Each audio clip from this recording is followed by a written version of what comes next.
ஹரே கிருஷ்ணா. திருப்பாவை பாசுரம் 18. உந்து மத களிற்றன் ஓடாத தோல்வலியன் நந்த கோபாலன் மருமகளே நப்பின்னாய் கந்தம் கமழும் குழலே கடை திறவாய் வந்தெங்கும் கோழி அழைத்தனகான் மாதவி பந்தல் மேல் பல்கால் உயிலினங்கள் கூவினகான் பந்தார் விரலே உண்மை துணன் பேர் பாட செந்தாமரை கையால் சீரார் வரையோலிப்ப வந்து தீரவாய் மகிழ்ந்தேலோரும் பாவாய்.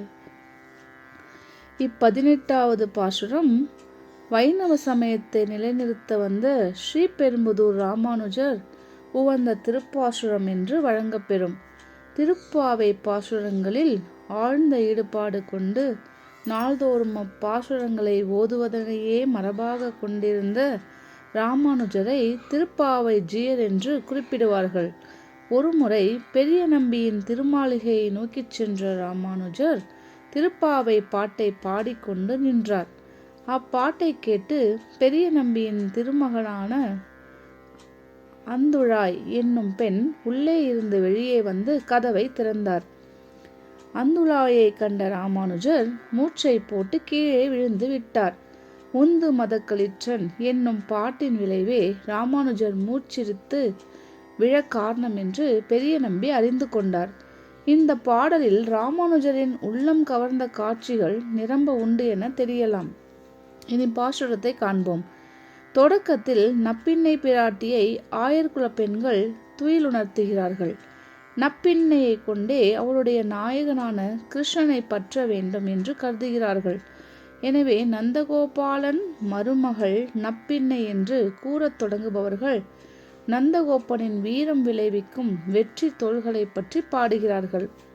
மதநீர் பெருகுகின்ற யானையைப் போல பலம் உள்ளவனும் போர்க்களத்தில் புறமுதுகிட்டு பின்வாங்காத தோல் வலிமை உடையவனுமானவன் நந்தகோபாலன். அத்தகு வீரம் வாய்ந்த நந்தகோபாலனின் மருமகளே என்று முதற்கண் உறவு முறையை சொல்லி பின்னர் நப்பின்னையே என்று அவர் பெயரை குறிப்பிட்டு அதற்கு மேலும் நறுமணம் கமழுகின்ற கூந்தலை உடையவளே என்றும் முன்னிலைப்படுத்தி பேசுகிறார்கள். இவ்வாறு புகழ்ந்துரைத்து வாயிற்கதவை திறப்பாயாக என்று கேட்டுக்கொள்கிறார்கள். இனி காலை மலர்ந்ததை கட்டுரைக்க தொடங்குகிறார்கள். கோழிகள் தூக்கத்திலிருந்து விழித்து கொண்டு வைகறை நேரத்தை கூவி பிறருக்கு தெரிவிக்கின்றன. அடுத்து குறுக்கத்தி எனப்படும் மாதவ கொடி படர்ந்துள்ள பந்தலின் மேல் குயில்கள் கூட்டம் கூட்டமாக உட்கார்ந்து பலமுறையும் கூவி கூவி வைகரை வந்துற்று அணையும் கதிரவன் கீழ் திசையில் புறப்பட்டு விட்டதனையும் தெரிவிக்கின்றன. இவ்வளவு நிகழ்ந்தும் காலை மலர்ந்த பின்னும் வந்து பொருந்திய கைவிரல்களை உடைய பெண்ணே நப்பின்னாய், உன்னுடைய கணவன் திருப்பெயரை நாங்கள் பாடி உன்னுடைய செக்கச் சிவந்த செந்தாமரை கை கொண்டு சிறப்பு பொருந்திய கை வளையல்கள் ஒளி எழுப்ப துயிலுணர்ந்து எழுந்து வந்து நாங்கள் எல்லோரும் மகிழும் வண்ணம் கதவை திறப்பாயாக என்று நப்பின்னையை நயம்பட கேட்டுக்கொள்கிறார்கள். இந்த திருப்பாசுரத்தில் 2 முக்கிய கருத்துக்கள் இடம்பெற்றுள்ளன.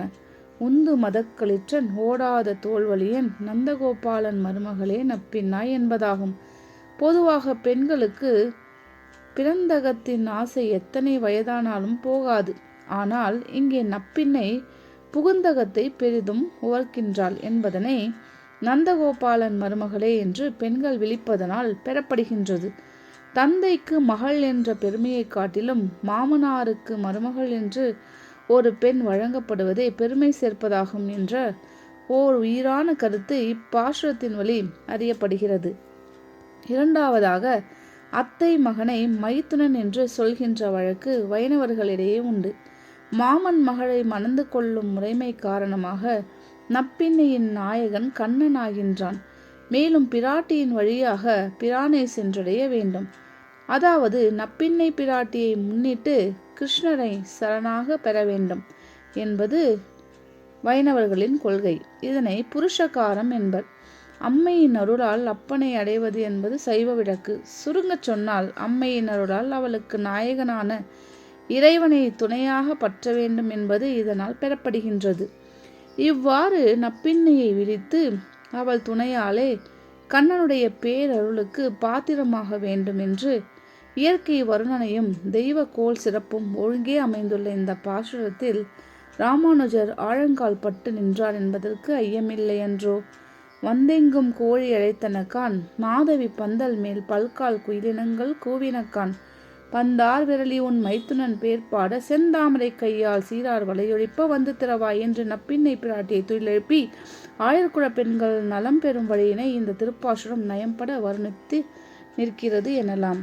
ஆண்டாள் திருவடிகளே சரணம்.